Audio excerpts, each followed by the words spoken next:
Mr. Duke, Want me to serve you ready? before Yeah. the Okay. tobacco? I'm I gonna don't need to do scratch that. Carol right after she. Todd, you ready to? That All right.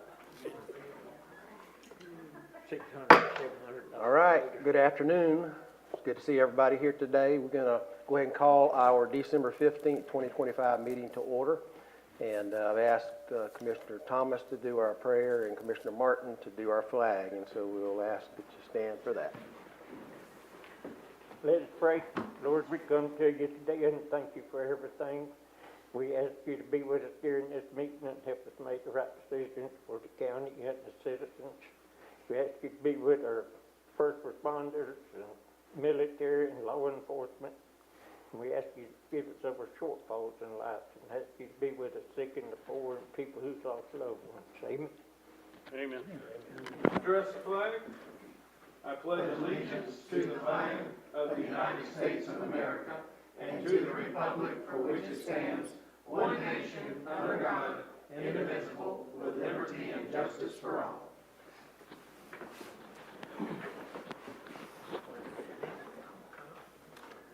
Well, it's good to see everybody here today. We thank you for coming out and being part of our meeting. Everybody had a chance to look at our agenda. Are there any changes? I have none, sir. I have none. I have none today. Okay, Motion to approve the agenda as presented. motion Second. and a second. Motion by Commissioner Langford and a second by Commissioner Martin. All those in favor, say aye. Aye. Any opposed? All right, motion passes. How about the consent agenda? Everybody have the opportunity to look at the consent agenda. Are there any questions related to it? Mr. Chair, if I could, on the Hoffman construction invoice, that is our final invoice for the sheriff's project, and we don't have signatures on that. I think we need to approve it with signatures. We received them today. We have it here to give to you to put, can we bring it with us? Beautiful. We may have it at the office to give with you to, but we have it. Perfect. We'll have that. Okay, that's good for you? Mr. That's good for Newton? me, yes, sir. All right. Do we have a motion to approve the consent agenda? So moved. Second. Motion by Commissioner Martin, second by Commissioner Thomas. All those in favor say aye. Aye. And anybody opposed to that? If not, the consent agenda passes. And so the next item would be our public participation time, and this would be an opportunity if anybody in the audience that would like to address the board related to anything that's not on the agenda. And so would anybody like to do that at this time? Yes, sir, Mr. Hardison.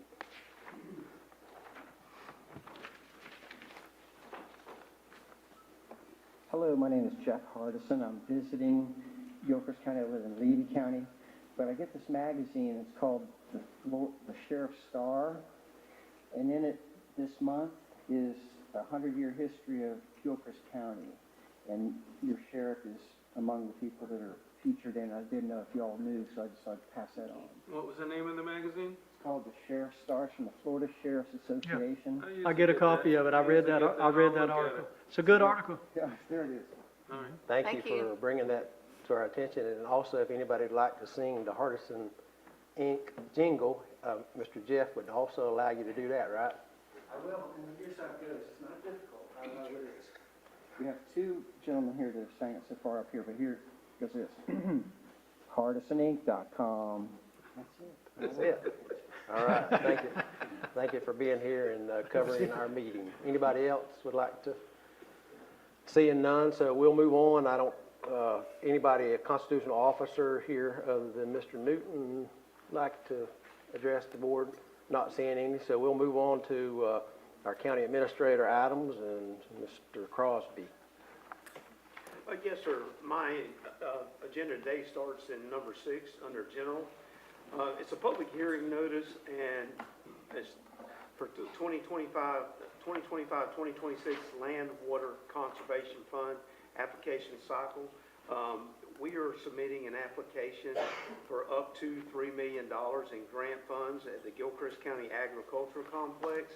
And what these funds are proposed for is development of sports complex, including soccer fields, bleachers, restrooms, and other amenities that would go with that. We're looking to maybe, the plan, we have no plans yet, but be on the back side of the restrooms, and the concession type building could be built where both facilities, the arena and that, could use it.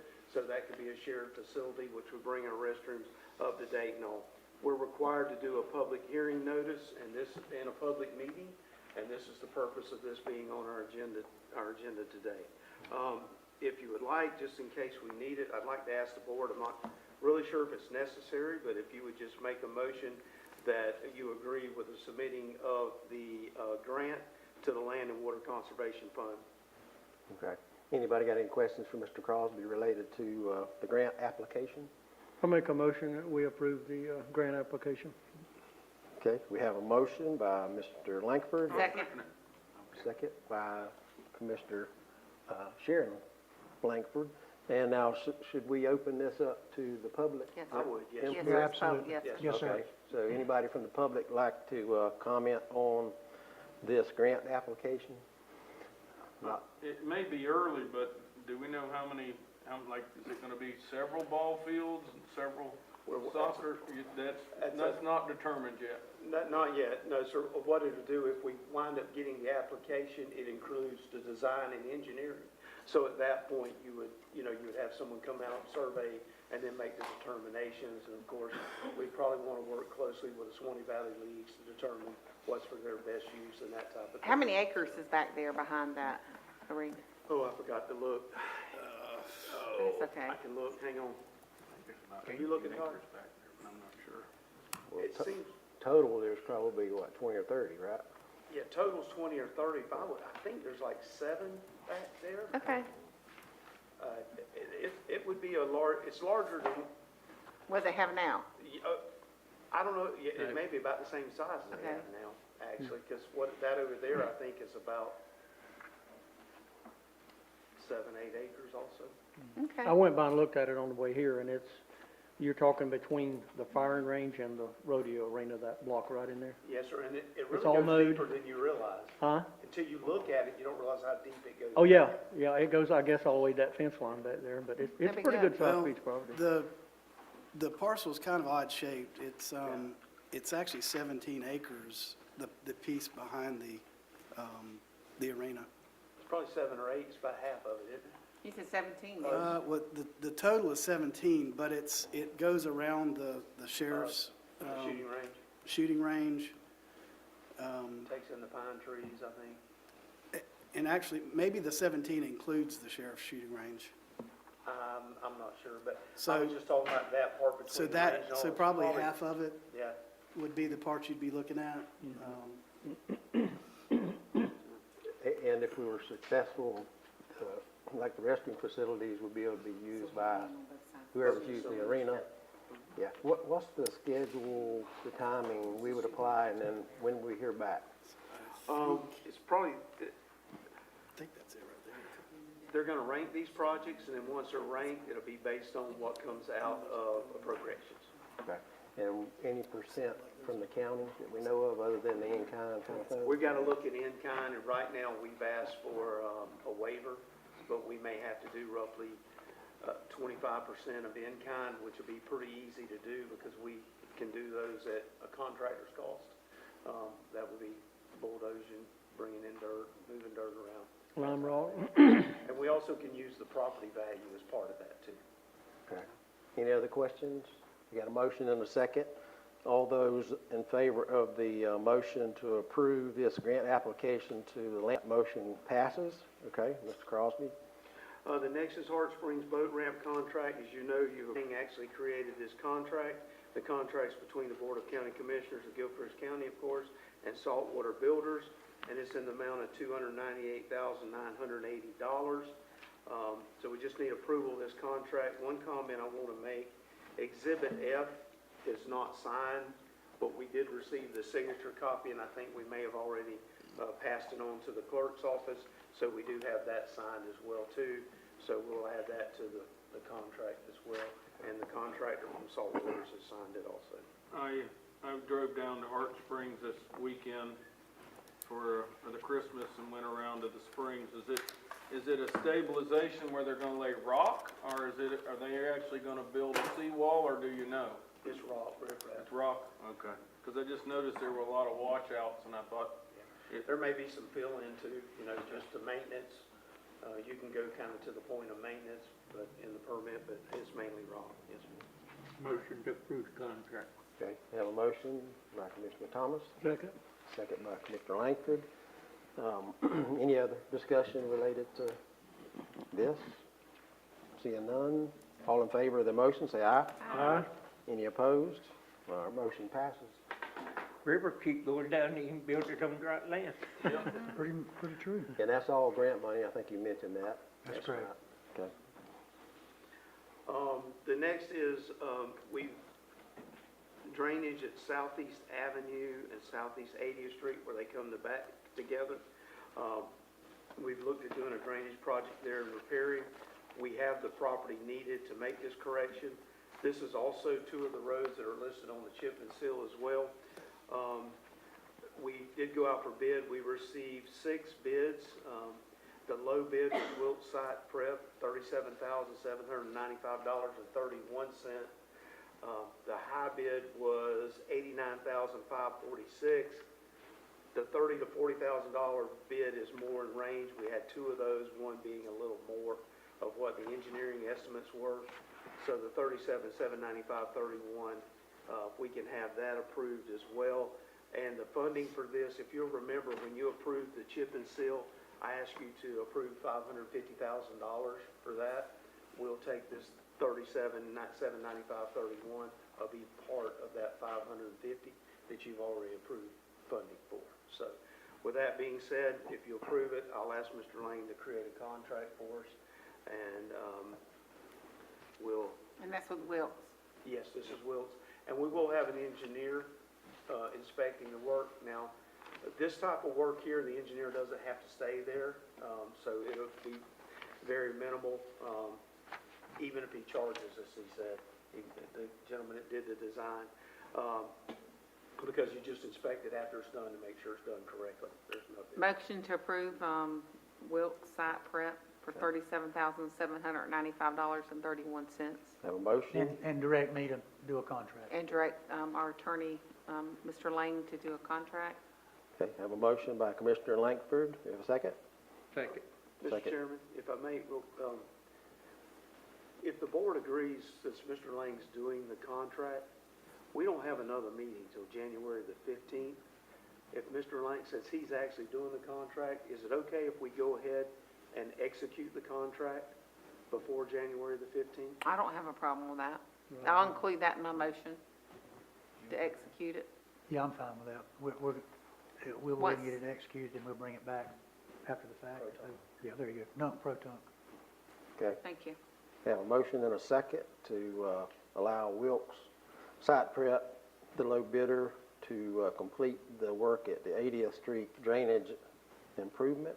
Mr. Lang is going to complete the contract and then execute if we get that done before our next meeting. So all those in favor say aye. Aye. Any opposed? Same sign.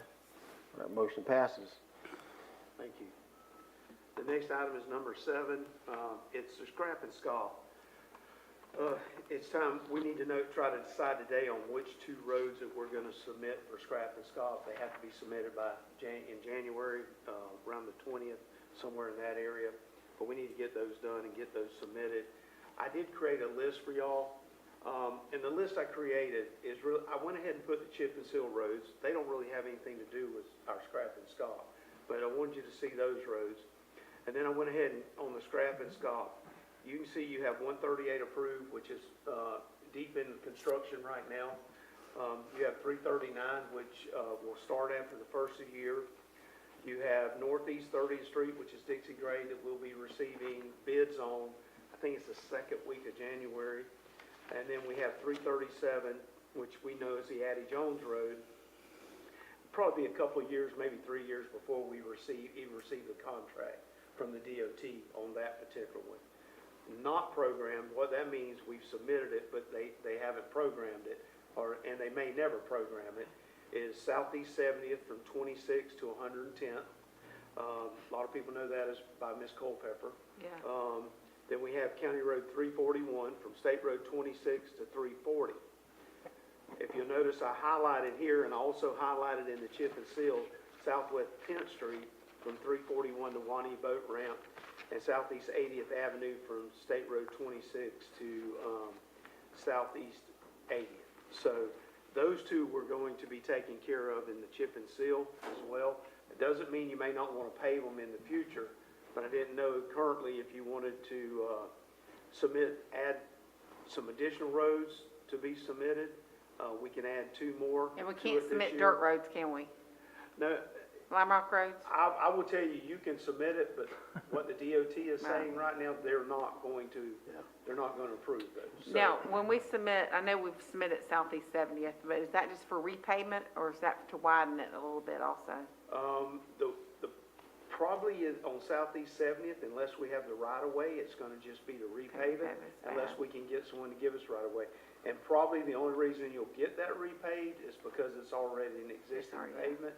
Now, on the other end, where we wanna try to pave where it hasn't been paved, we have right of way on that end, so it won't be an issue with Yeah, that. I had suggested, County Road 341 last year from 26 to 340, and I rode that again. I don't think it's quite as bad as I thought, maybe, and, I mean, I've been around the county, and our roads are in pretty good, our county roads are in pretty good shape based on the work that we've done.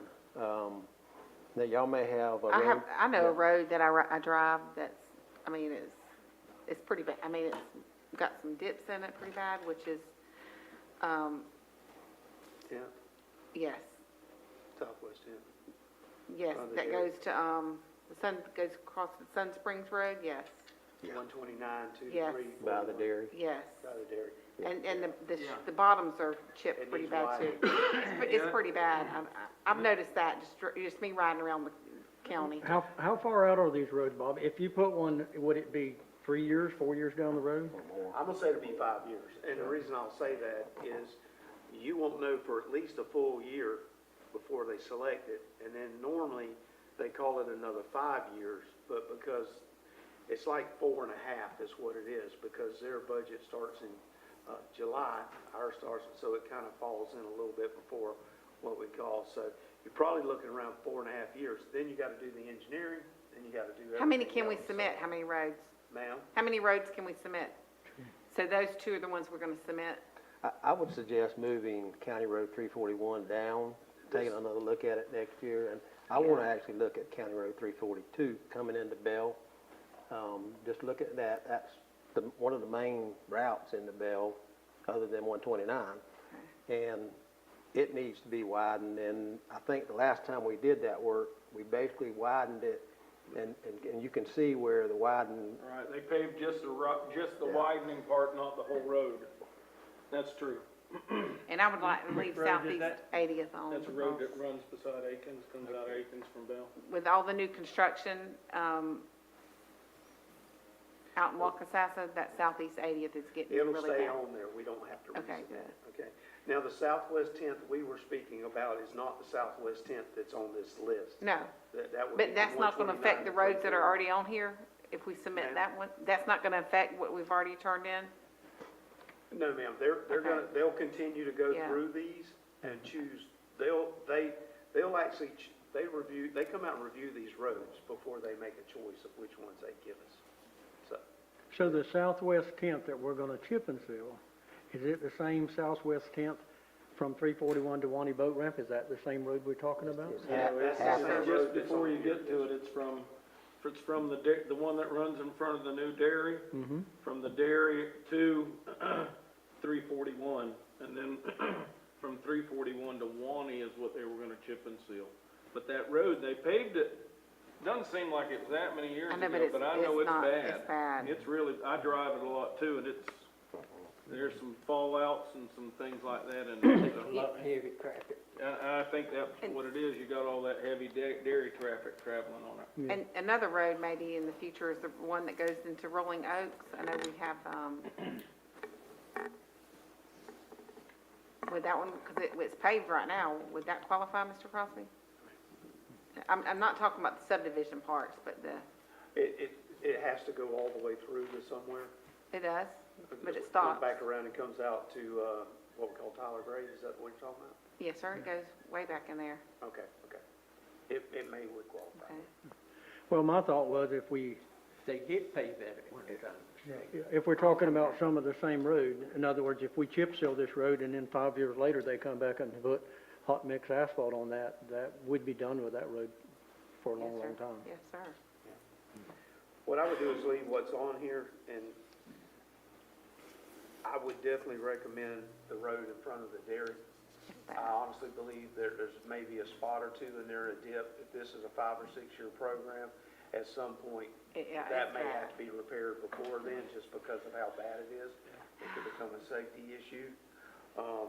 And then if y'all wanna use 342 or whichever other one, that could be our 2 new submittals this year, if Okay. y'all wanna do that. So basically, Fine. if you do Southwest 10th, the submittal this year would be from 129 to 341. And then 342 runs from 129 to 341 also, is Yeah. that correct?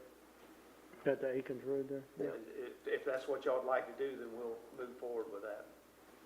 Sounds good. Everybody okay with that? Yeah, sounds good. If you would make a motion on that, because sometimes, I can't remember exact, but I think one of the questions actually is did the board make a motion on these? And approve it. And so if you'll make a motion, I'll have that if they ask that question, so. Anybody make a motion? All right, we're going from Southwest 10th Street, 129 to 341. And the other one was 342. 342, From 129 to 341. 340. from 129 to 41. 341. Okay, yeah. That's the junior That's Kelly the Memorial Junior Highway. Kelly Memorial Highway. Is that a Correct. motion, Mr. Martin? That is a motion. Motion, all right, we got a second? Second. Then we got a second by Mr. Langford. All those in favor, say aye. Any opposed? Mr. Chairman, need to allow public comment, in case you have. Public comment, I'm sorry. Anybody in the public would like to make any comments related to the roads recommendation? Not seeing any, so we'll go with that recommendation this year, and we appreciate, the scrap and scop, all of us, I think, know, those are small county road programs that if we didn't get that help from the state, the legislature, we would not be able to do what we do and have the good county roads that we've got. So anytime we got the opportunity to thank those decision makers that do that, we surely need to encourage that.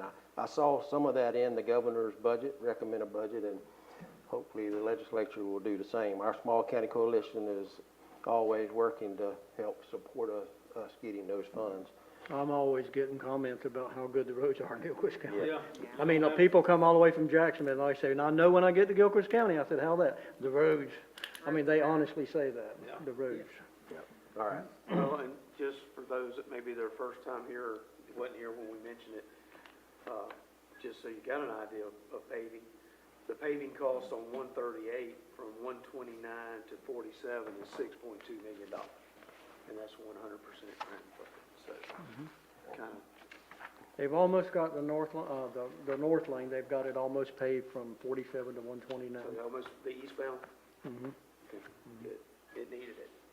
Yeah. All right, the next item I have is we had a request from Mr. Darren Quigley on Northwest 55th Avenue. As you can see from the email, he had an accident there, someone flying down the road. There are no posted speed limits. The recommendation on this is to post it from County Road 342 to County Road 236 at 45 mile an hour. I know he requested 35, but if you look at like the DOT standards and what you're looking at, there's a couple places, there's a few driveways, but then there's a long spaces, there's not any driveways either. It's more, so it probably look, based on the DOT, you're probably looking more to 45 is what they would recommend, but. And most of our, do we have any other county grades that are posted? We have several counties. Oh, yeah. Oh, yeah. And they're at 45? But they're from 25 to, I think we have a few at 25, but we've got a lot at Mostly 35, 35. 45, for sure. Yeah. I tell you, I rode that grade today. 45 is fast for me, but I'm slow, cautious. 25 is more like it for me because you never know when somebody's coming out the side there, but whatever the board wants to do. 30, I mean, if y'all want, I don't think we posted it at 25, can we? well, we can post 35. You do, 35 easily. If y'all But 25, prefer you gotta have a 35, study. If you go down, You can do a 35, and you can do a 40, you can do a 45, you That's have to right. do 5-mile-an-hour increments. What's the board's pleasure And, on and it? it's just up to y'all, whatever y'all Yeah, like. what That's your district, right? Yeah, What do you want, 35 or 40 or 45? I feel more comfortable with 35, Okay, but, there you go, And that's that's your what he's district. requesting then. yeah. Signs cost the same. Yep. I'll make a motion, we post it at 35. All right, we got a motion by Commissioner Langford. Second. And a second by Commissioner Langford. Any other discussion? If not, all those in favor of the motion say aye. Aye. Any opposed? Customarily, pardon me? You'll have to bring an ordinance back. That's what I was gonna tell you, we have to come back with an ordinance on that Okay. thing, and normally, I think you had directed that be posted, that section there, so the public would know, so they could come back, so if we could get a couple, when I get the notice that goes to the paper, get your guys to put that on Sure. the poster and put it on the start and the end, then, can do then that. we'd have plenty public notice. Yeah, also on that road, there are some corners, when you come to the corners, there's a bunch of brush. I was on that same road this weekend. There's a bunch of brush on the 15th, Northwest 15th Street at that intersection where you gotta kinda pull out to see if anybody's coming. So it might wanna get with the road department on seeing if we can clean that up. You just a could little bit almost also. use four-way stops, 'cause I know there's not a four-way stop when you're heading, I guess when I was heading south, but I stopped and looked because you don't ever know when somebody's not gonna stop. Like you said, they get on those four-wheelers and stuff and All right, so we're gonna bring that back after we advertise that? Yes. Okay. Anything else, Bobby? That's all I have, unless y'all have some questions for me at this time. All right. Anybody else have questions? If not, Mr. Lang, your report? Yes, I have a couple of proclamations, and then we have a time certain, I think at 4:45. I don't quite understand this first proclamation. They got it to us late in November, so it didn't appear on the agenda at the second meeting in November, but they contacted Caitlin and said they wanted to hear it anyway, so it's a proclamation declaring the month of November 2025 as National Hospice and Palliative Care Month in Gilchrist County, Florida. And that's reading by title only. Okay. I move to accept the hospice proclamation as November being the month for, the month in Gilchrist County. Second. Okay, we have a motion and a second to proclaim November 2025 as the hospice recognition month. And I know all of us have had family benefit from that organization, and they do lots of good work, and so it's good to recognize what they do for us. And So- and you do that every year? Yes, sir. Just for your information. Okay. All right, any other discussion? All those in favor of that motion, say aye. Aye. Any opposed? All right, motion passes. Second proclamation I have, Mr. Chairman, is a new proclamation, as a matter of fact. This is a proclamation declaring January the 18th through the 24th of 2026 as National Certified Registered Nurse Anesthetist Week. And they have the reasons set forth in the whereas clauses, and they've asked that the board proclaim that week for their organization. Motion to approve. Okay, motion and a second to proclaim January 18th through 24th, the National Certified Registered Nurse Anesthetist Week. That's easier seen. Don't say it, fast. You have to say it fast. Yeah, all those in favor of that proclamation, say aye. Aye. Any opposed? All right, motion passes. That's all I have until our time certain, Mr. Chairman. And don't you have the agreement with, Oh, yeah, okay, I'm sorry. Let me back up. Is this the, for the asphalt? Yeah, the asphalt piggyback on paving? Sumter County's contract. I do.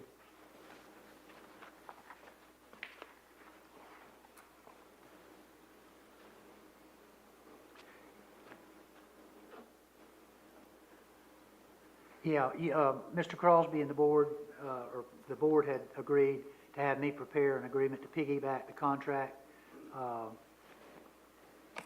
pavement maintenance and rehabilitation services agreement with Asphalt Paving Systems, Inc. Bobby had given us their price list, and on your, yeah, it's up there on the screen before you, you'll notice that Sumter County is whom we had initially piggybacked upon their contract. It expired in June of this past year. They did an extension in October to renew it. That's what we're backing on now. And on Exhibit C, there's an attachment. That will be the prices for each of those different roads for the chip and seal they have offered, and we're asking the board to agree to. So I'm not a road builder or road paver, so I'll defer to your questions or Mr. Crosby if he has anything he wants to add, but the agreement's in proper form for passage by the board. Mr. Lang, we previously considered this contract, and then we approved working with this company already, and this is adding our specific items to the That's contract? exactly what we did, yes, sir. Okay. And you had asked me to do the contract, but then I noticed too that what we had expired, so Bobby had to then go back to the company and see if they had initiated that contract for us to piggyback on. So I've included as Exhibit A the original contract, as Exhibit B is the updated extension that they've agreed to in October, as well as Exhibit C, which is the prices that they said they would charge us for each one of the streets that are on there.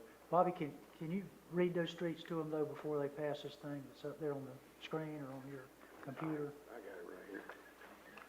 The print's too small for me to read, it's why I'm asking you. I got it right here. It was just on that chip and seal thing that we was looking at.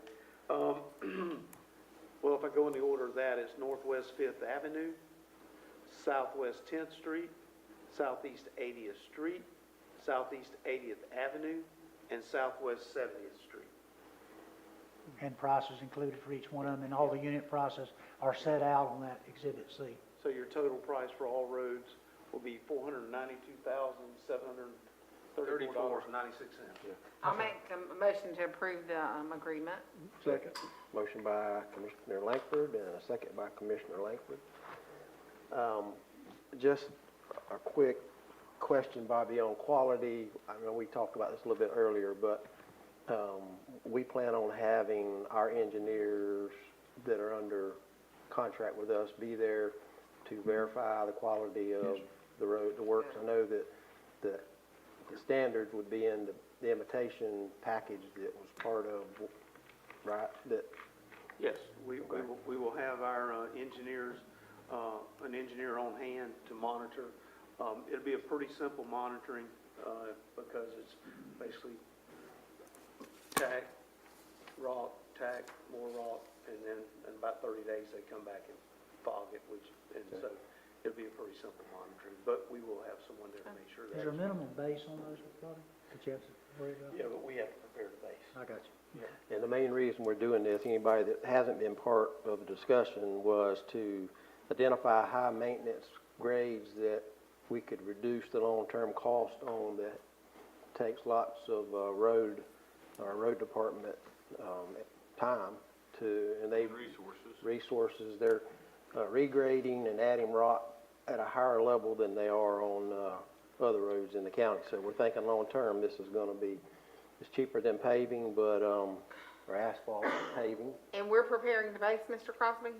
Ma'am? We're preparing the base? With the chip and seal. So you'll make sure, the engineer will make sure that the base is adequate before we, Yes, we'll do depth on lime rock, make sure we got proper lime rock and everything. That's good to say, a lot of those Okay. roads have been lime rock so We'll long, make they sure we probably have got a enough- pretty good the base basis underneath them is, already. Well, and we got one of the gentlemen that works for us running a grader. He's got about 35 years of finished grader, and he's looked at it. He's actually met with this company and asphalt and all to make sure we prep it right and we have it done correctly. So anyway, The other, just real quick comment, we considered at a meeting or two ago, we're only going halfway on the 1A road, Southwest 10th. Some of the neighbors down there offered to cost share with us to do the additional mile, and I know there were some questions, and maybe at some point we can come back and revisit, what our priorities will be next year and see how that might fit in those priorities. I will tell you, Mr. Thomason and I, our plan is to create at least 2 more lists. Each was roughly the same mileage. One to be presented in next year's budget, if it can be funded, and one for the next, so that we can actually have a plan. it's no hard to go, we just feel like it's good to go ahead and try to plan for those roads. You know, at this point, especially until the legislation's over this year, we don't know how our funding will be or what'll be there, but but at least the list doesn't cost us anything to make, so we'll get a list made, and then, by the time we're working on our budget next year, hopefully we'll have a good feel for our finances, and if we're able to, we'll do another group of roads, and then the next year we'll do another group, and as we've looked at them, we think by when we get to that third year, we will really be made a big difference, and it can be, then you'll really start seeing a savings, maybe be even to the point, by the time you do this, maybe a fourth year, if you're able to, the next time you have to lease graders, you may need one less grader. So, you know, but the good thing is we'll get this prepared. Everybody will know what it is. The list could change depending on the use or population or density change, but at least there's a plan, and if we have funding, we'll move forward with that plan. We're using fund balance, our savings, basically, to fund this paving for these 5 roads, and we may not have that in the future, so that'll be the number one consideration, right? If we don't have it, we can't do it, and so anyway, we're going to try it and see how it works, and hopefully it'll help us long term. So we never did pass the motion, I don't. That's correct. You We did. had a motion and a second. All those in favor of basically approving this contract with Asphalt Paving Systems, say aye. Aye. Any opposed? All right, motion passes.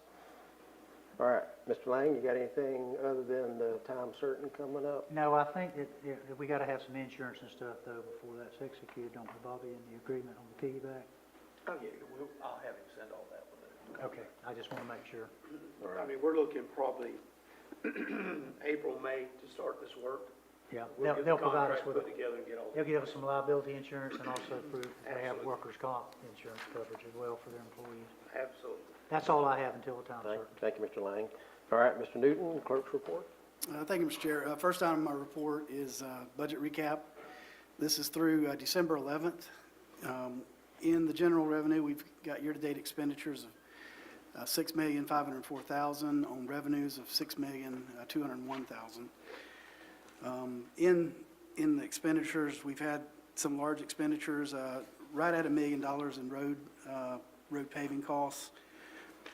We have had around $680,000 in insurance costs and $3.8 million to constitutional officers. Of that, $2.4 million was to the sheriff, $114,000 to the clerk's office, $215,000 to the property appraiser, $215,000 to the tax collector, and $236,000 to the supervisor of elections. In fire, we've had year-to-date expenditures of $216,000 on revenues of almost $562,000. In transportation, we've had year-to-date expenditures of $375,000 on revenues of $255,000.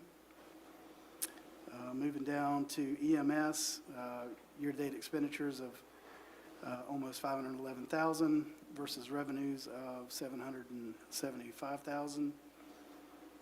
And in solid waste, year-to-date expenditures of just under $230,000 versus revenues of $465,000. Everything appears to be what you would expect at this time of the year. It's good to hear. Yep. Mr. Newton, Yes. just to make you aware, so I don't forget, we submitted an invoice to DOT just recently Okay. for like $2.3 million.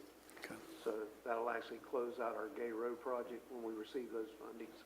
And that'll help out a lot because we've already paid all that out. So Okay. Any other questions for Mr. Newton related to the budget recap? Not? Okay. Next, committee assignments. So it's the time of the year, Mr. Chair, where we need to assign committee assignments. I've posted the current committee assignments for last year, and I just need determination on how they're going to be set for next year. Anybody want to make a change with that, or are you happy?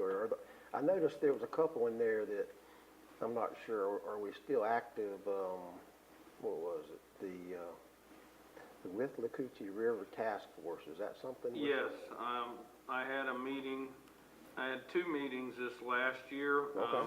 Most of the regular meetings, they don't have anymore. What was happening is, it was the town of Valdosta had several, major, breaches in their waste control system, and they were dumping raw sewage into the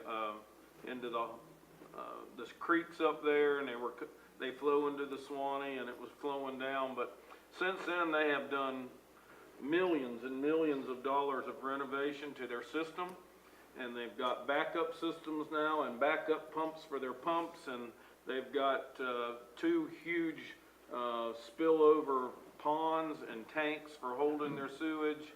And now, the only time we have a meeting is when there's a mistake somehow. For some reason, this area of Valdosta seems to be one of those areas where they don't get 3 or 4 inches of rain, they get 16 inches of rain at a time, and it was overloading their system. But now they've got backup systems to back up their backups, and since then, there's only been one problem, and it was a break in a line close to the river, and they did spill a little bit in there, but they've cleaned it up since then. So it is still active, we just don't meet as often as we used to. Okay, anybody else, on any of the committees wanna make a change, or? Mr. Chair, the broadband committee, do you guys still meet? What's that? Broadband committee? We haven't met, lately, and, I'm not sure. At this point, we've got, Central Florida Fiber and also some other fiber folks in the area, and I think the county is pretty well covered. They are still having some meetings at the state level, I think, where people, they don't have the coverage that we have. And I asked some of our committee members related to, and they said they would meet if we need to, but. So do we just want to keep it in place in case it's necessary? Yeah, I think, Okay. yeah, potentially. With Career Source, Three Rivers, and Circuit 8, we meet every quarter, Okay. Mr. Newton, and plus subcommittees, you know, so we meet sometimes more than that. on the vulnerability committee, the last one, we probably need to leave it, but it's sort of like the broadband. It's probably going to go away after this year. But if you could change that to Commissioner Smith, leave, if he's willing to stay, and then change Ryan to my name.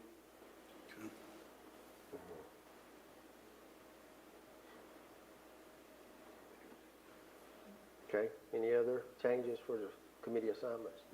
Kendrick, is that the Swanee Valley League Grant Committee? Kendrick, you serve on that? Do what? Swanee Valley League, is that what that SVL stands for? It does. You serve on that committee? My record. Yeah. They ain't called me. Mr. Vickers came in one time, I believe it was him, came in, and he was researching some information. So they formed this group to research that information, did the research, it sort of went away, so there's not any more meetings. Is that a good way to put it? Yep. If we get the grant for that, those facilities, that area, we may need that, you know. But what do y'all think?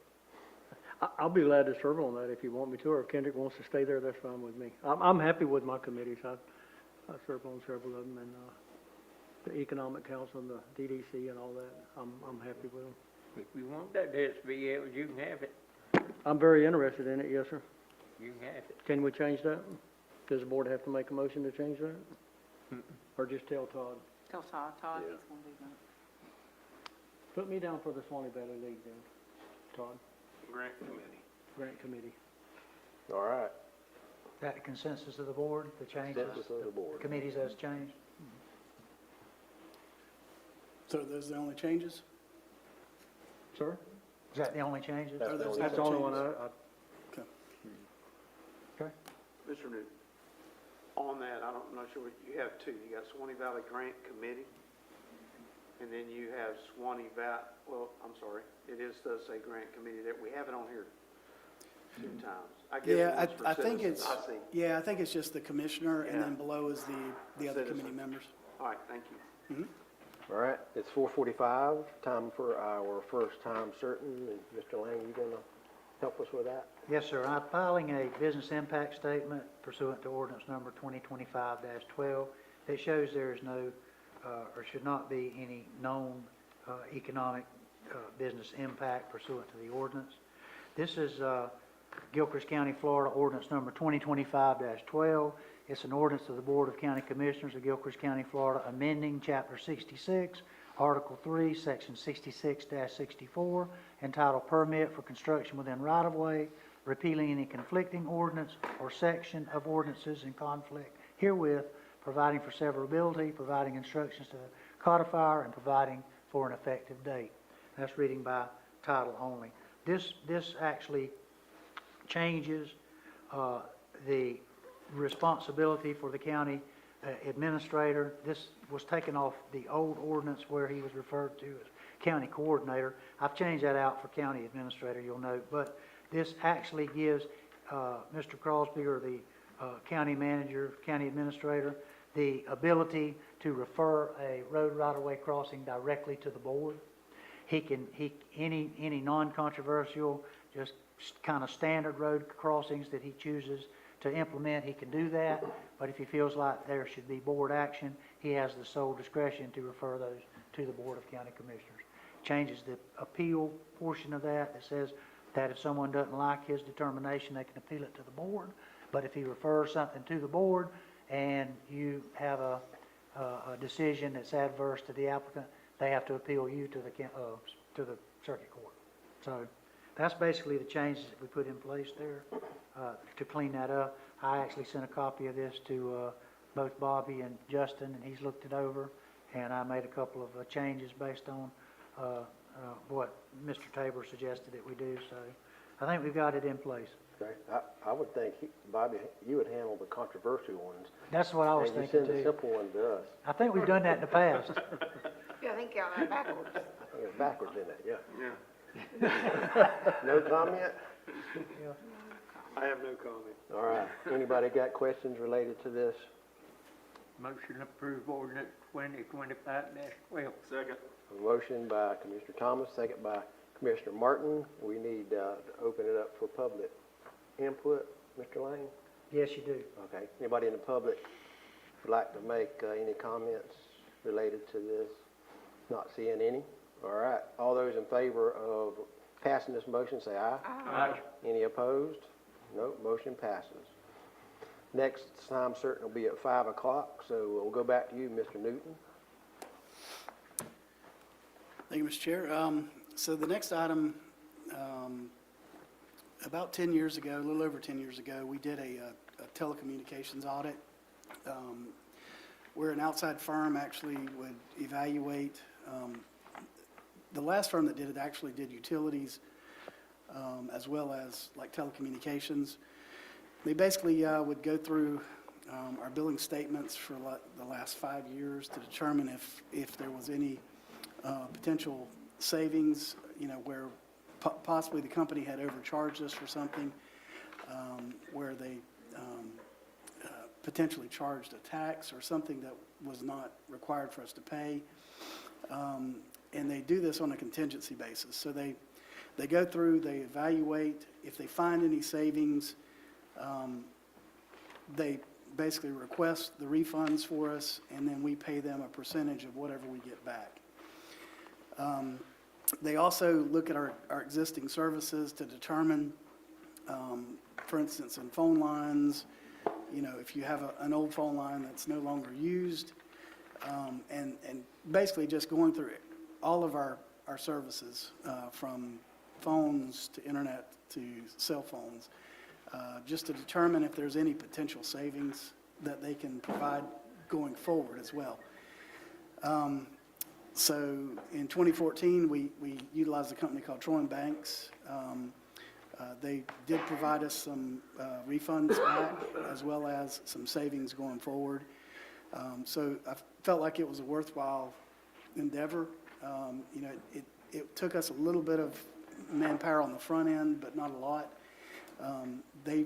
It really is a service where they're doing a lot of the work, as long as we provide them whatever they need in order to do their work.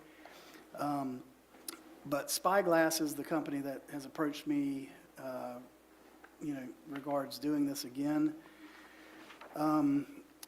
As you can see on the board, these are the types of companies that they work with. Going through, what they do, basically,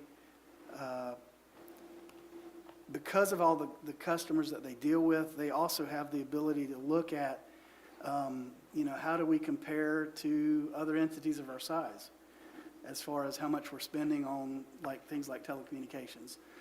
And not only the amount, but our rates, and to determine how do our rates compare to other entities of our size, and potentially negotiate better rates for us. So, I would recommend that we look at doing this. Their cost for doing the service is literally contingent. They basically go through everything for free of charge. And if they determine if there's any rebates, if they determine there's any potential savings that we could have, they provide those to us. We make a determination on what we would like to make changes to. They wouldn't just make the changes. They would let us know, hey, these are what we're recommending, and then we make a determination, do we agree or not? And if we do agree, again, we would pay them a percentage of the refund. And if we make any changes moving forward that provides savings, they would get the savings for the first year. This particular company is a little bit more expensive than the last one that we did, but they are under a cooperative that we've never used this particular cooperative before, but it went through the RFP process, so it's already been negotiated. The rates that they charge. And again, it's 50% for any refunds and 100% of any savings the first 12 months. The last time we did this, it was also, we were piggybacking off of another RFP, and that rate was actually 24% of any rebates and 24% for the first year. I liked that a lot better. I contacted them and I said, hey, this is what we paid last time. And that's when they provided me that this was the rates that they provide based on the RFP that they responded to. I did contact Troy and Banks. Troy and Banks, again, they did a good job for us last time. They do utilities and telecommunications, and their rate is a lot better. It's 33% for refunds, and then 33% for the first year. That sounds much better. If you're Yeah, giving that's 100% back We're to giving them, them why are you even 100%. having it done? Because you're not saving anything. Well, You're just turning around giving it to someone else. You're saving it after the first year, is what you get. And I'm good either way. I mean, initially I really, I kind of balked at it a little bit. My recommendation is actually to move forward with the Spyglass, and I'll tell you why. I feel like that their system potentially is going to provide a better result in the long run. And the thing is if we decide that we don't like what they have presented, all we have to do is say, we don't agree, and we're going to just cut, this point. And if that's the case, at that point, we could actually go to Troy and Banks and say, hey, do your thing. But I'm, whatever the board chooses, I'm good with. I think either way, I think it's going to help. It can't cost us anything either way. Yeah, you got a time you could get out though. All you gotta do is say, we're not Yes, we're because not it gonna is, accept your recommendation, we're just gonna keep doing what we're doing. correct, because it They is don't get literally, anything and it don't cost us anything. They've done the work. We don't have Correct. to pay them. correct. But They'll- I think there's definitely some savings out there. I know technology changes all the time, companies change all the time. Windstream's going through some major stuff right now with their competition with Central Florida Electric. I mean, it's competition. It makes the rates come down. Yes. All these plans that you sign from year to year or 5-year contracts, they're subject to change because people offer better deals, other companies come along. I think it's definitely worth looking into. There's gotta be some savings there, Yeah. Especially with new people in town. Is that a motion, Commissioner Langford? Yeah, I'll make a motion. And I'll second it. And then we have a I second. wanna go with Todd's recommendation, whatever that Okay. is. All right, we have a motion and a second. Any other discussion? Nope. All right, all those in favor of the motion say aye. Any opposed, same sign. All right, motion passes. And just to follow up to that, there has actually been some work on some of this, internally. We do have some savings coming back to us, and I've explained that to the firm as well, that we already have some things in the works, and that we would anticipate that they're not going to receive anything based on those savings that we've already done the work on, and they 100% agreed to that, so.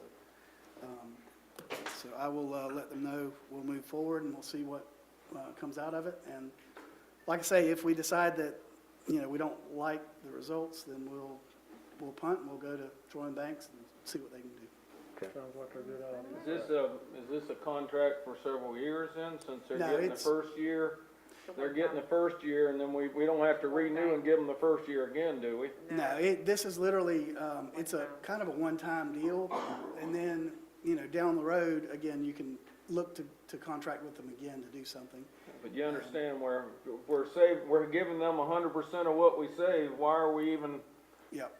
No, It absolutely. Seems No, a little ridiculous to me, but Yeah. I agree, But you'll maybe get if the it's. savings in the And second, the third, second, fourth third, year. fourth year savings might be there, okay. That's right.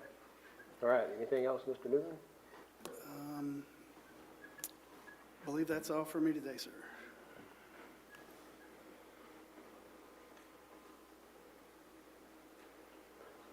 I'm sorry, I didn't hear what you said. That's all for today, Oh, sir. that's all for you. Yes, Thank you sir. for all of your work, and I know some of your financial folks are not here today, and we appreciate all the work that you all do to help us, keep us straight.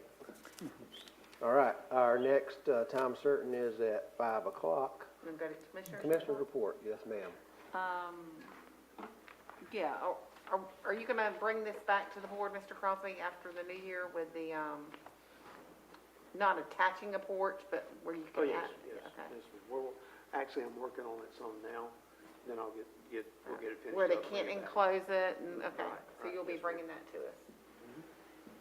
And then what about the, have we put the millings down yet there at Southeast at the, I don't know if we have or not. 'Cause I I hadn't don't been think we there have. last week, I know Anderson did 138 for us while they were up there, but they do have 70s. They will be getting in there to get it done. at the, where the drop-off for the, Right. solid waste, so they're gonna be doing that soon? Yes, ma'am. Mhm. Thank you. I think that's it. All right, Commissioner Langford. I don't have much. They are working very good on 138. They're doing a fantastic job. I had one complaint. They knocked his mailbox down, but I called Rodney and he had a mailbox up by the next day. Rodney tells me we do get some complaints about the roughness of the road, but it's like I told him, it's under construction. What do you expect? They took it all the way down, to the bare metal. And there is some potholes, and it's a little bit rough, but they are trying their best to get it fixed back. The westbound lane actually is almost to 129. The last time I went on it was Friday. Hadn't been able to drive much, but they're working diligently on it, doing a good job. It looks good. They've already got the ditches shaped on the north side of the road, so I'm happy. I'm pleased with it. Looks good. Other than that, I don't have anything else. Yeah, I was there Saturday, and they had already come the whole stretch on the north side, and they were coming back halfway on the south side. It gets rough after that, but then it smooths out a little bit. But hopefully they'll finish that up pretty soon. So, And another thing I noticed, they didn't mill those curves. Me and Bobby talked about that. They never did, Bobby. They just paved over it. I guess that's their ideal or their way of doing things. Normally, they just mill the whole road, but the three sharp curves, they didn't mill either lane. But they milled up to it, ground up to it, and then now they're capping over it, which the lanes were good. I don't have no complaints with what they're doing. I've just never seen them do that before. Yeah, it could have been those, I don't know if it's to create more of an embankment, you know, on the curves or something like that. I don't know either. well, I we don't may know have how some they did it. engineers here, but it could be those are beefed up areas already and they decided they didn't need to Leave it alone? tear it down. Don't- I don't know. If it ain't tore up, don't fix it. Yeah, could be. But they got the guardrails there at Cow Creek and all that, they got that looking real good too, real good. I did, you know, going back on 138, I did get some complaints about the wait time, you know, for the traffic, for people on that road. So I don't know if Yeah, that's they've worked on that as well, too. if you can ask them to work on that. I think the worst wait time was when they were placing those cross drains, because they had to literally tear up half of the road. There were some delay then, not, several times I went down it, it wasn't bad. But I know that was a problem because they were having to make everybody get over there in a not very safe traveled lane because they were ripping the highway up. Yeah. But now that they've got the cross drains and the paving, the couple times I've been down it, it's went really good, really well. People just don't like to be inconvenienced. No, sir, they don't. And it's like I told Roddy, just, if you really want to make them mad, just tell them our construction company quit and it's going to be about 6 months before we get another one. And I said, then they'll really get mad. I said, no, you just have to work with them. People's going to complain and people wants it done yesterday. But it's under construction. That's the part you have to understand. They're working diligently on They're it. making progress. They are making a lot of progress. So we have a 5 o'clock time certain. You want to go back to that, Mr. Lang and, Mr. Taylor. or Mr. Tabor, yeah? All right. The 5 o'clock time certain is related to our ordinance 2025-10, the Land Development Code Amendment. Yes, sir. Yes, sir. Mr. Lang, do you want to read the ordinance? This is the second reading on this one, which is a little. Yeah, I think we should. You want me to read it for you real quick? Or you want to read it? You read it? Go ahead. So this is ordinance 25-10, 2025-10. It's an ordinance of Gilchrist County, Florida, amending ordinance number 93-01, the Gilchrist County Land Development Code as amended, relating to an amendment to the text of the Gilchrist County Land Development Code pursuant to an application LDC 2025-03 by the Gilchrist County Board of County Commissioners, recommending to the Board of County Commissioners of Gilchrist County, amending Article 10 entitled Subdivision, Section 12.13.02, entitled Specific Types of Notice, and Section 12.03.03 entitled Table of Required Notice to comply with provisions of Senate Bill 784, and amending Article 2 entitled Land Use Districts, and creating Section 7.27 entitled Procedures for the Review and Approval of Certified Recovery Centers to comply with provisions of Senate Bill 954, providing for severability, repealing all ordinances in conflict, and providing an effective date. Mr. Chair, members of the dais, again, this is the second reading of this ordinance because it's being brought back to you because it does relate to uses permitted in zoning districts, and statutes do require that you hear an ordinance a second time in those instances. There have been no changes since your first reading. As noted within the title, Senate Bill 784 relates to the plating process and the administrative approvals that now apply for final plats. Senate Bill 954 relates to certified recovery centers and specific provisions that Senate bill requires you to have in your code. So happy to answer any questions you have. Other than that, Bringing our ordinance in compliance with the state statute. yes, sir. You're required to do it. Right. Anybody got questions? Well, for the record too, you filed a business impact estimate That at is the correct. first reading. Yes, sir. I'll make a motion to approve ordinance number 2025-10. Okay, we have a motion by I'll Commissioner second. Langford and a second by Commissioner Martin. Any other questions? If not, we'll open it up to the public. Anybody in the public like to comment related to this ordinance change? Not seeing any. So anybody else have any questions or discussion? If not, all those in favor of passing this motion, say aye. Aye. Anybody opposed? No, motion passes. Thank you, sir. Mr. Chairman, I do have one more thing. Okay. I'd like to thank the board for allowing me to serve as chairman last year. I don't think I officially thanked y'all, but it was enjoyable. We have a new chairman that's going to do a fantastic job. So I appreciate it's that. You always- did, It's always an opportunity. yeah, I think you did a good job, and Well, thank you. what I've seen is we're trying to rotate it around, and I'm all in favor of that, and so whoever's next, be thinking about that the next time, and we'll do the best we can, and anytime you got suggestions on what we can do to make it better, we appreciate that as well. So, the next time certain is at 5:15, so we have a few minutes. Commissioner Martin, you wanna? Yeah, first of all, I want to wish everybody a Merry Christmas. That time is coming up. We won't be meeting again before then. I would also like to thank Mr. Crosby and his staff for preparing a absolutely fabulous meal for the employees and getting it all decorated and all that. It was very, very nice, very, very lovely, and we appreciate all the work that went into that. If you'd thank your staff for us. Also, we do have we had some movement around in county staff. Brian is no longer going to be at Hart Springs. He's going to be Stan's position. Is that correct? I mean, you can explain that if you want to, but. Well, everything hasn't been decided yet. Oh, okay, It's, right now, he's doing a great job there, and yes, that's probably gonna happen. okay, The Hart Springs position hasn't been decided yet. okay, but there is some movement in there to possibly move some people around, and I know he did a great job at Hart Springs, and I guess he's still there for now, but he's also learning the ropes around here in IT. So we wish him the best. Other than that, since we've had some rain, things have improved dramatically on the dirt roads. They've been able to actually get in there and do some work on them. I haven't had but one little complaint, and I'm going to check it out tomorrow and see if what they say is correct and take it before Rodney if it seems to be correct. So other than that, everything's been great. So thank you. And Mr. Martin, while we're here, I will be sure staff knows, I thanked them personally because they did a wonderful, great job. No credit to me at all. It was all them. Caitlin and them, you give them a task and a lot of people jump right on it and volunteer. But I also want to thank the commissioners. Y'all helped provide that meal. It was a very good Southern meal.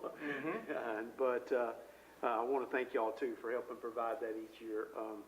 I have a lot of the employees that come to me and want to be sure I let y'all, thank y'all. I sent y'all an email as well, but I'll thank y'all for y'all take that money right out of your pocket and help provide that meal for all of our employees. And they actually look forward to it and enjoy it, and it's nice to know and see them come together that way. So thank y'all. That's it. Okay. Commissioner Thomas? I got a request for a speed limit on K. Carlisle's Road. I didn't have time today to get with Bob. He can get all the information, but I'll get with him in the morning. Maybe the first meeting in January, we can address it. Okay. Another request, and that's about it. That's all. You got some wisdom down there. You need to let us have some of it. Got some what? Wisdom. You don't want this one. I don't know. We always need good wisdom. We can't talk about what I've learned. So 5:15 will be our next time certain. I was going to mention, we have discussed before, and I know y'all are watching the legislative session. Some of the committees have met, and one of the items they're looking at is the governor and leadership looking at putting a constitutional amendment on the ballot to reduce property taxes. And we all want to pay less taxes. We all pay taxes. But it'll have some impact depending on what ends up happening. I think something's going to happen. But what I was going to mention is Wakulla County did a budget workshop kind of related to just the whole idea of it happening and then what impact it could have on, the county budget. And for us, they're estimating $3 to $6 million reduction to our budget, which is about, the property taxes pay about, is it about 45%, Mr. Newton? I can't remember exact numbers. It's almost 50%, but.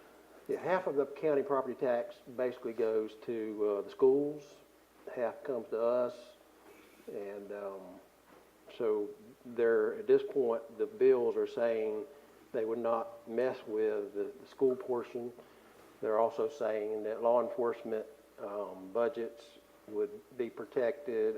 I mean, we consider, public safety, which is, that's one of our higher priorities, and so I don't know, saying we would try to, they're just putting that language in there, and, they're also included, fire rescue, recently. And so, I think about, what is it, 65% of our budget goes to public safety, law enforcement, fire rescue, the rest, not the rest, but another maybe 10% goes to transportation. Those are our main priorities. So, Well, of our ad valorem, 75% of that is law enforcement. yeah. So they had this workshop. I thought it was useful, helpful. It just helps you start thinking about what would be left if you lose that money, and what would you need to take a look at reducing. And it's just something you got to start thinking about, I believe. And so I don't know what the board's thought is on that, but if you agree, maybe we could try to schedule something next year to just begin looking at, how it might impact and what we need to look at potentially cutting. So. Yeah, I looked at the workshop, and I agree, it was very well done.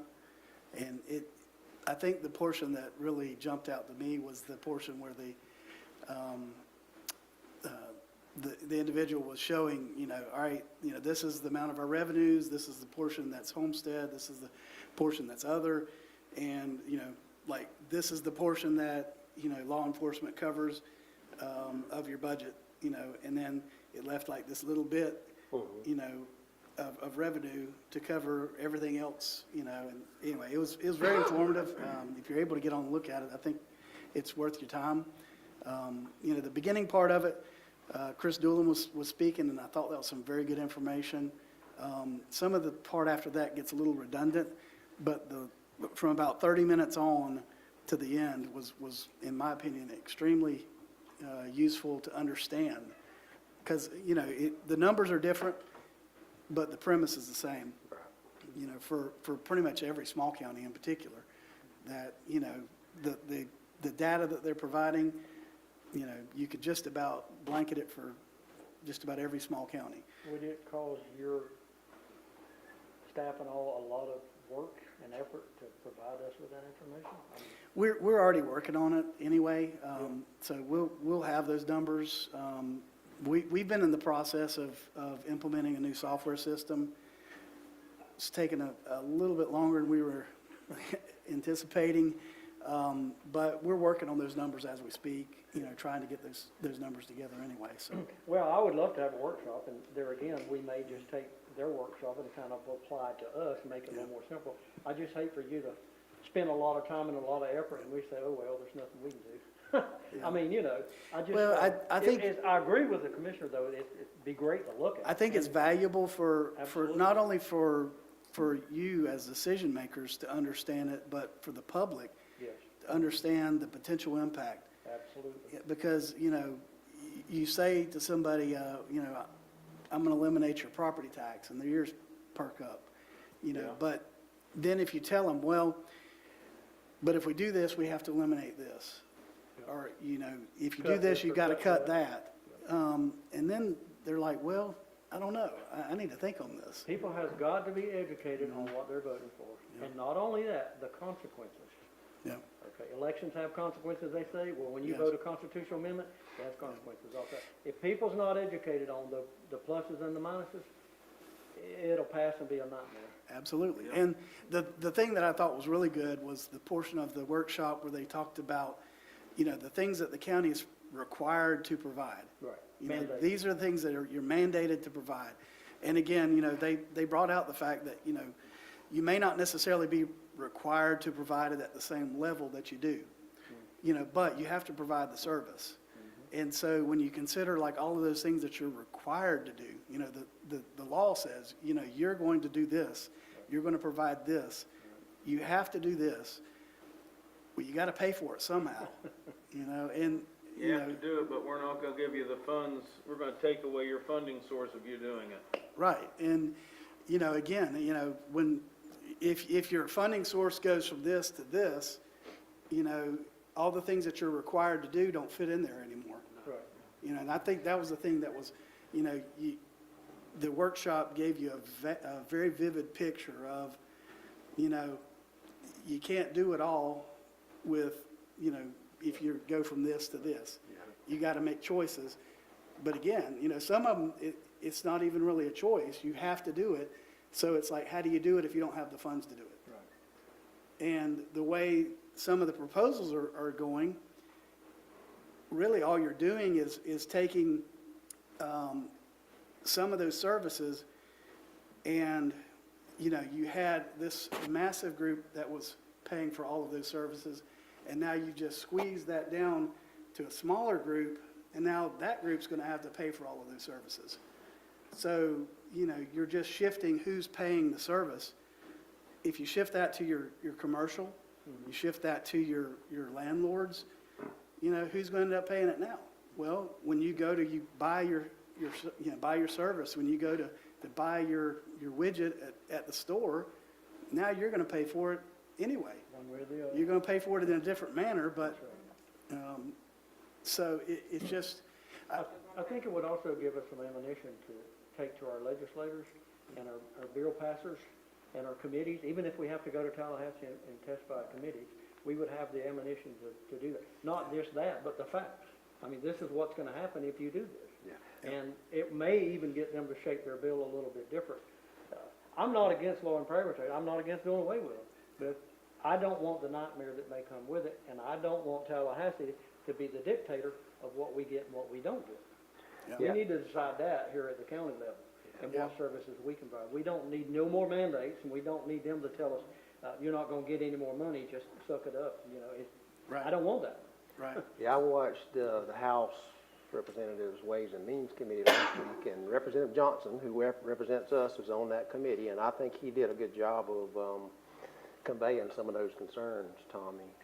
And I'm sure Senator Bradley understands the impact, and I've heard the governor say, we're going to help small counties, physically constrained counties, make up some of the difference. It's just, we need to think it all through. And the other thing I was going to mention, kind of related to this, is the state association has put together a comparison of all the counties and how revenue, tax, expenditures, and we rank, not that we can always do better, and we should always try to do better, but we're towards the bottom, like 60 out of 67 counties in expenditures. And then also Florida Tax Watch just came out with a report similar. And so I encourage everybody to look at those, and we can use that, maybe that information we'd have the budget workshop. Mm-hmm. Well, and I love that the governor recognizes that the small counties, we don't have a lot of options. I love that he recognizes that. But the problem is he's gone after next year. Yeah. Right. So this gets passed in November, and creates some sort of catastrophic issue for us and the state. And now, 3 years from now, the state can't afford to help the small counties anymore. Or you've got a different set of legislators, because, every 2 years you get new legislators in, and they don't recognize the need that we have, or they don't have the money to pay it anymore, and they have to make hard decisions on, well, we can't afford to do that anymore, so we're going to have to cut that, Yeah. So, Now what do we do? yeah, that's right. All good points. I think we just try to schedule a workshop whenever everybody's ready. We can do that. And so that's pretty much what I had. We had another time certain, right, Mr. Lane? Yeah, that's correct. 5:15. So you Yes, sir. help us with that. Justin's going to handle this, Okay. Mr. Chairman. You gotta deal with me again. All right. Evening, members of the dais. Justin Tabor, I'm the senior planner with North Florida Professional Services, acting as your zoning administrators on this item. So the next two items are companion items. The first is one that you're considering as the Planning Commission. The second is what you're considering as the Board of County Commissioners. You want, I can run through the presentation, and then with the resolution for the Planning Commission, do we need to read the resolution title? Yes, Okay, yes, sir. yes, yes. And this is legislative Correct. Both items will be legislative, thank you. This is not quasi-judicial. You're sitting as a legislative body to make a proposed text change. So I'll give you the presentation, and then depending on how you want to proceed, then we can proceed with the reading of the resolution. So if you go to the next slide, this application is a request by Christopher Gamir of Gamir Engineering LLC, agent for Paul Schmeltz, requesting to amend section 7.05 of the Land Development Code, which is entitled Commercial Establishments Directly Related to Nature-Based Tourism and Recreation. This section of the code identifies certain commercial uses that are directly related to nature-based tourism and recreation that are permitted by special use permit within the agricultural land use districts, as well as the neighborhood commercial overlay district. This petition is proposing to amend the section to add self-service storage to the uses that are permitted within the neighborhood commercial overlay district. So this language that you see is the text that has been presented as proposed by the applicant. You'll see it does include several different uses, including recreational vehicles, boats, campers, horse trailers, enclosed box trailers that do not exceed 24 feet in length, singular vehicle haulers, ATVs and UTVs, truck-bed campers mounted on a vehicle, and other similar recreational equipment that's intended for personal use. We did at NFPS work with the applicant on the language to kind of make it work within the context of your code. As I continue on, I'll present some alternative language for you as well. The amendment as presented by the applicant would also eliminate or would not provide the size limitation for commercial buildings that are used for self-service storage. Move to the next slide. So some background for you for how we got here today with this amendment. The proposed amendments are being brought forward to you in an effort to resolve the review comments that were related to SUP 2025-02. You'll recall that you heard this at your September 4th meeting and essentially instructed us to go back and try to work together to find some language that would work within the context of staff's concerns and to meet the applicant's interests in what they're trying to accomplish. Next slide. So subsequent to that meeting, we presented the applicant with three options. The first option is based on what you're seeing this evening, but expanded a little bit. The petition, option one was to petition to amend the Land Development Code to revise the definition of nature-based tourism as defined in section 7.05.01 to include self-service storage, potentially being specific to RVs and boats, and you'll see that's our recommendation to you is to limit to those uses. Option two is to petition to amend the Land Development Code to permit self-service storage in the neighborhood commercial overlay. That is more in line with what the applicant is presenting to you this evening. And the third option specific to SUP 2025-02 would be to rezone the property to A2, it currently is A5, and remove the neighborhood commercial overlay. So the issue that we're presented with that specific property, which again is not related to this action tonight specifically, this would apply countywide, something to keep in mind as well. The third option that you see here, as I noted, the property is currently zoned A5.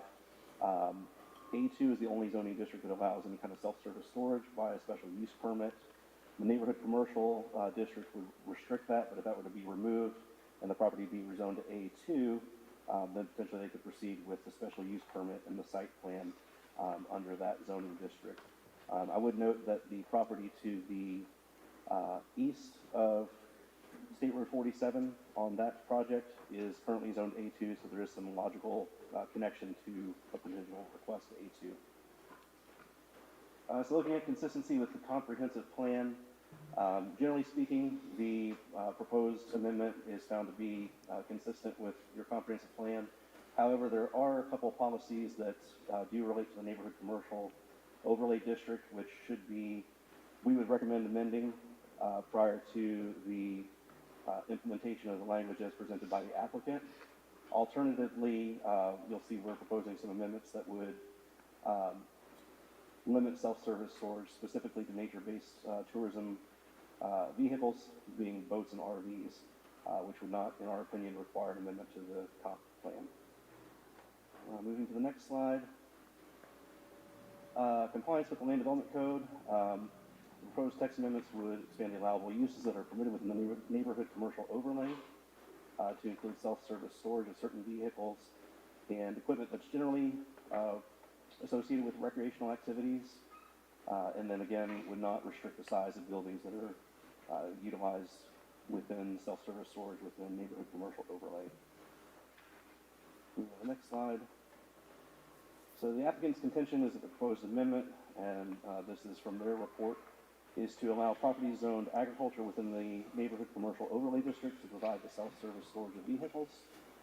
The purpose of this proposed change is to allow local residents and tourists to long-term park their large vehicles when not in use in a secure but easily accessible location, close to nature-based tourism and recreation areas of the county. Their justification primarily relies on the economic benefits that are generated by tourism, and they contend that the proposed amendments would further support nature-based recreation and tourism within the county, and therefore should be considered as allowed within as a commercial establishment directly related to nature-based tourism and recreation. A couple things to note is that in their report, they do not directly address how the storage of vehicles and equipment would be specifically limited to things that are directly related to nature-based tourism and recreation. It's our opinion that there are several types of vehicles that could be used either directly or indirectly for nature-based tourism, but there's no reasonable assurance in what they've presented that would limit it to that. Let's move to the next slide. We are proposing amendments to what they have presented to you. You'll see the applicant's text is in red, and then we are proposing to not include certain things such as boats, campers, horse trailers, etc. that you can see struck there in blue. We also are proposing to reference the state definition of a recreational vehicle so that you have a clear and specific use that would be permitted within the neighborhood commercial overlay, and to also reference the state statute definition for a marine vessel specific for personal uses, which again provides you an existing definition of those vehicles that could be stored within the neighborhood commercial overlay. So we're presenting this to you as an alternative. We feel that this would be more in line with what the neighborhood commercial overlay currently permits. So our recommendation would be to that the Planning Commission approve the text as presented within the staff report and adopt Resolution 25-43. And then similarly for the commission, the Board of County Commissioners, I should say, we're recommending that you adopt Ordinance 2025-11 on first reading. This, again, because it relates to uses permitted within zoning districts, would have to come back for a second reading. So then their project comes back to us? So if you approve, well, yes, ultimately it would have to come back to you. Okay. So this would be amending the code Okay. to make it more, to allow the code to allow that use within the neighborhood commercial overlay district. The alternative, if you did not want to amend the code as it relates to the neighborhood overlay commercial district, they could, like we suggested, also come back with a rezoning petition to change to A2 and to remove the neighborhood commercial overlay. Now, if we prove this and they come back, then we have to advertise that again, Mr. Crosby? And send out letters and notices again? I think at this point you would be re-advertising. Be like a new one, And okay. that'd be two different meetings again?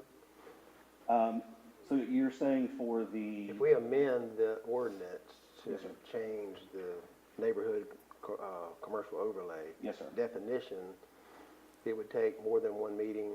It would, because it relates to uses permitted in the zoning district. So by state statute, that's chapter 125, you're required to do 2 readings in those. So wouldn't it be easier just to rezone to A2? What would be easier? Probably still take the same amount of time, wouldn't it?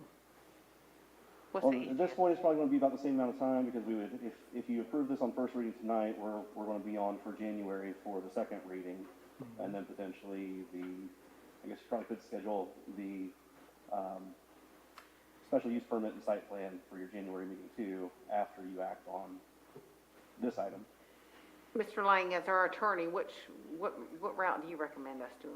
Well, it's kind of up to the applicant, I think, if you want, they've been given 3 options. The staff Okay. recommends the one option where you limit the amount of storage that's allowed there to vehicles and boats.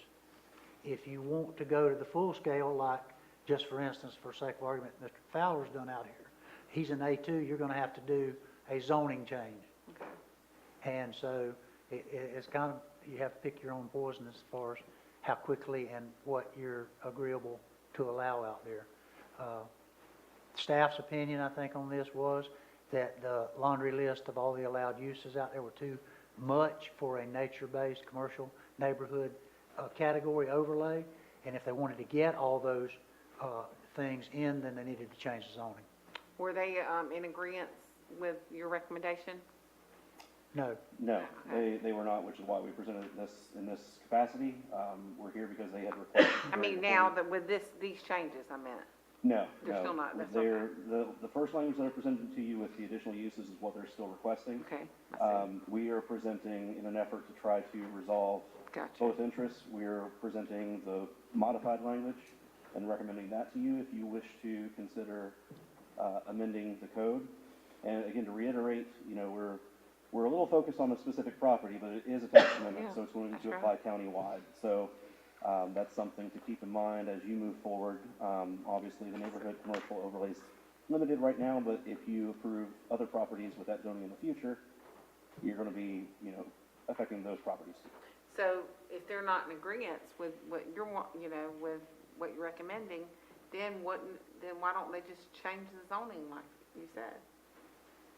Well, that would be an alternative choice, yeah, option. okay. That's correct. Yeah. That's correct. You want to hear from the applicant at this point, then I can, if let's any other questions, I'm happy to Hear the address. applicant and see what. Changing the zoning, would that open the door for them to do as they please, more or less, or would? Well, we they could do still have everything, well, restrictions? they would be allowed to do the things that were allowed in the A2 zoning That's category. right. And A2. And some things are allowed by right, and Some some things things you would have to have a special use permit to allow. So, yes, Is there a state? you get a wider variety in that category than I think what they're suggesting they would like to do. Mr. Mayor, I'm the agent for the applicant. Mr. Paul Schmeltz is here as well.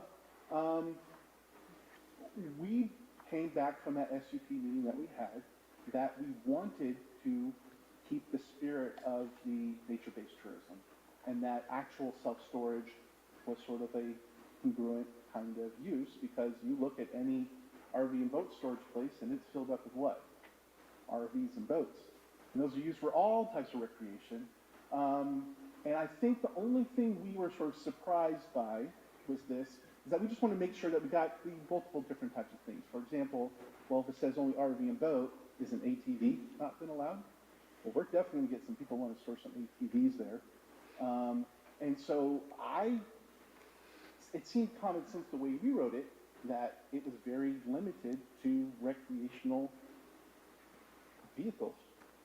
And then this happened just, I think, Wednesday or Thursday, of saying, no, we don't want that. We're going to put these two state statutes, and those are very limiting to only RVs or boats specifically, when there's a range of recreational vehicles.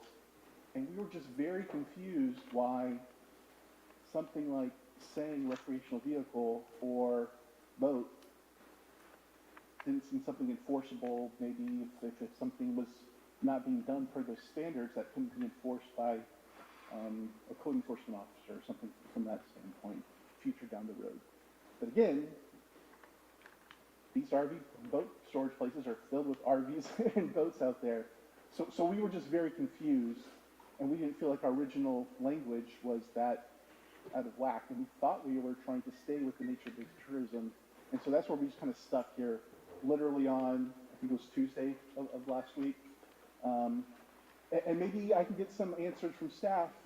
Would ATVs and UTVs be allowed underneath what staff is currently proposing? I'm not really sure. I didn't dig into the specifics of the state statutes of those definitions. And maybe those definitions are fine. You can see we had, horse trailers, those kinds of things.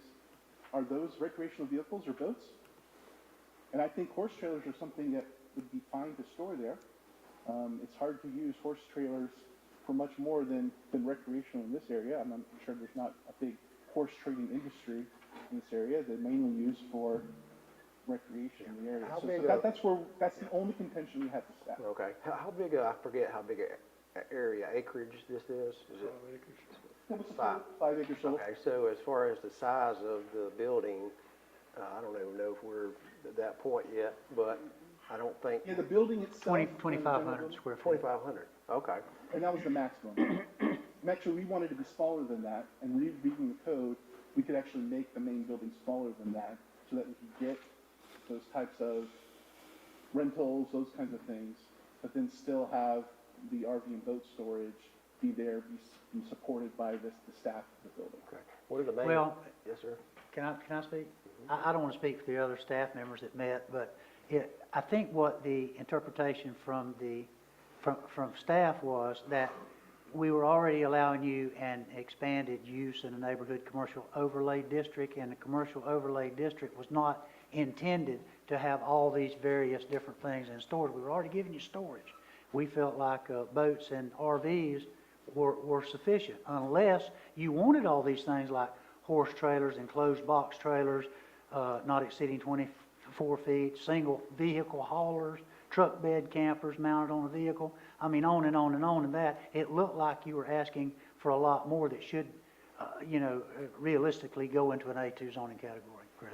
And those are kind of things that get stored at these places by people who So then I are think he's saying then tourism. you will need to do an A2, you need to change the Well, I zone. understand that, but then we thought we were listening. So when you have someone who has an RV, they'll maybe pull a car along, and they'll maybe park the car trailer at the RV facility, and then they'll go and travel back up north, go see family, and then they'll drive back, and they'll pick up everything and go on to the next location. So it's not just an RV itself, there's other things that people, adult play out there, doing RV work, and we were very confused. This seemed like the kind of thing that would go on with Yeah, recreation. so we're trying to, I think you've probably seen, we're trying to make it where you be able to do what the landowner wants to do. So that, I know staff, that was the intent. So Bobby, you go ahead. Mr. Chairman, yes, And we thought we heard loud and clear from you all, which is why we went down this path. Yeah. So, Mr. President. Mr. Chairman, you sent this back with staff, and I do agree with Mr. Lang. But what I like to say, we are trying, the neighborhood commercial overlay district, if you'll remember, a few years back, we had several meetings. We made quite a bit of changes to that so that we could, really, we felt like catching up with the times, larger stores and that type of thing. So we did all that, we got to do. But one of our big worries was, when we were doing all this, is what is this going to mean in the future? How's the future going to change? How's the terrain going to change? So we worked pretty hard, we kept that pretty limited, but still tried it to provide what people may need in some of our agricultural areas with a neighborhood overlay. And I think Mr. Moore is right. We are trying to keep up the spirit of the neighborhood commercial overlay district, because we want, I'm going to say I want to keep it the way we all worked and all we worked through before. And you do want to limit this to certain things in the neighborhood commercial district because you don't want them there. But and like Mr. Lang has said many times, we run into a slippery slope sometime when we make changes. Are we going to have to do this in the future? But here's what here's what I think we need to understand. Staff is not telling anyone that they can't do what they're asking to do. My personal recommendation, and this actually goes against a little bit of what's in here, I wouldn't change my neighborhood commercial overlay right now. I would go with the rezoning and rezone it A2. We've looked, it's not spot zoning. We feel like it can be rezoned. And then all of these requests, I don't want to say all of them, but I think almost every one of them, if not all of them, can be done. So we're not trying to say we don't want you to do it or you can't do it. We're just trying to protect, or I'm trying to protect, let me put it that way, our neighborhood commercial overlay district, and not let it blossom into something we don't want it to be. So, if we couldn't rezone it, I think this would be a different discussion, okay? Trying to help get things done. But it can be rezoned, and this can be done. And please correct me, these guys help me with the procedural part, so I'm gonna ask both of them. I believe this falls below the state minimum, so this doesn't have to go to the state. It can actually be done at the county level. So we don't have to send it to the state, so that's taken out of it, like we did with our comp plans and different things like that. So, you know, me as your county administrator, and if y'all want to do it different, I'm fine. I'll be here tomorrow, and I'll be the county administrator still, and hopefully the next day if y'all keep me. But, you know, I personally, for what all we worked through a few years back and to get there, I would prefer to see it rezoned. They can do what they're asking to do, actually more than what we're recommending, even if you change the neighborhood overlay, if you went with that, and allow Mr. Smeltz to move forward. We want him to do well. Well, I mean, we've already worked with, one of his other engineers on a piece of property, and we got that done. We had to tweak that a little bit, but we made it work. So right now, to me, it's simple, rezone it. He can do what he wants to do. It might delay him just a little bit longer, but he's got so many more options when you rezone it than what you're gonna have with the neighborhood commercial, even if you make the changes, so. Just to echo Mr. Crosby's point, that's why this is a legislative item, because it's a policy decision for you all to consider. There's no absolute right to it. It's whether or not you think that what's being proposed, whether it be by the applicant or by us, fits within the context of what you want to see in the neighborhood commercial overlay. I did just want to note one thing too, that I heard was that this was kind of sprung upon us on Tuesday or Wednesday last week. But these discussions have been ongoing for a while, and I'm looking back at the email that's in your record as part of your item. And we had discussions on Monday the 24th, which is exactly 4 weeks ago from today, regarding this. We had notified the applicant that after consultation with the county, they felt that we should try to be more specific with the uses. So I don't think it's a fair statement to say this was presented to us last week. I just want you to be aware of that as you're considering everything. Okay. So as far as the applicant rezoning to A2 would be sufficient for you guys to get it done? I understand. Right, I want to do anything to get this through. okay.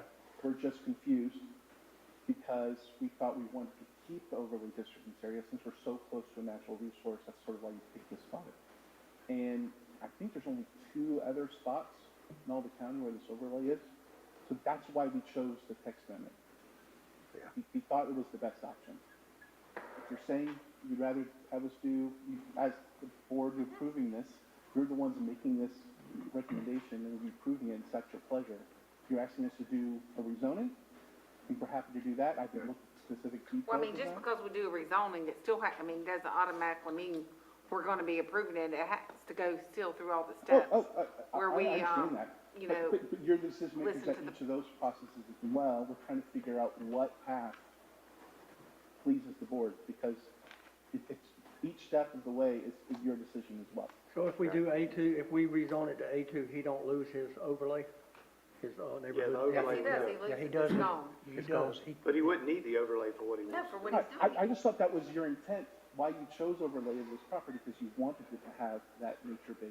Yeah, but we didn't know what business would come there one day, but now with what you want, it's gonna be easier just to do it, change it to A2 like we're telling you to do. And Just give do you a that. lot, give you a lot more Yes, options. and it's simple, and it's done. I completely understand. Okay.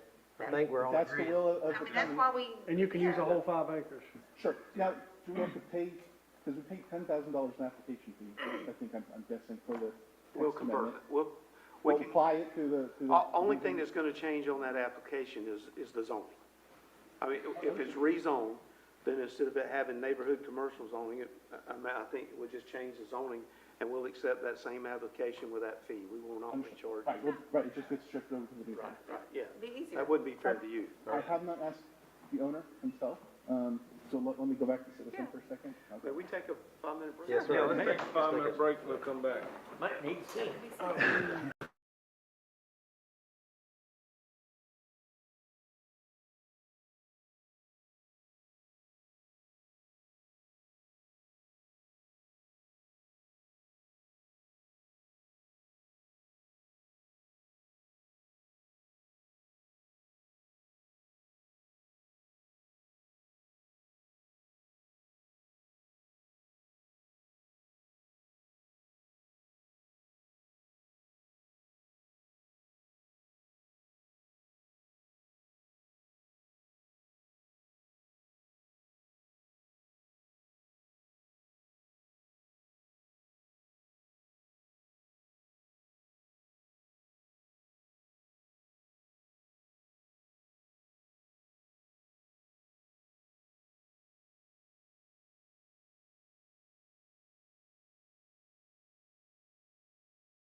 day shift before.